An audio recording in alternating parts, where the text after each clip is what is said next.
మీద దిగినప్పుడు వాళ్ళందరూ పరిశుద్ధాత్మ శక్తితో నింపబడి పరిశుద్ధాత్మ భాషలు మాట్లాడడం,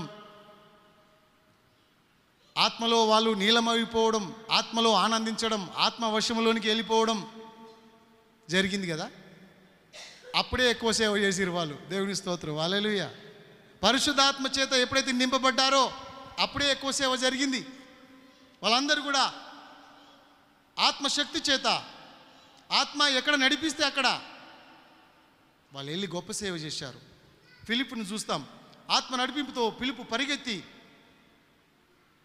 ఒక నాయకునికి సువార్త చెప్పాడు.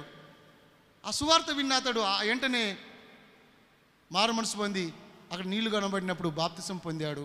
పరిశుద్ధాత్మ శక్తి కార్యాలు జరిగినాయి. ప్రపంచ 4 మూలల్లో ఈ పరిశుద్ధాత్మ చేత నింపబడిన దైవజనులు వెళ్ళి సువార్తను ప్రకటించారు. సంఘమంతా ఆత్మచేత నింపబడింది.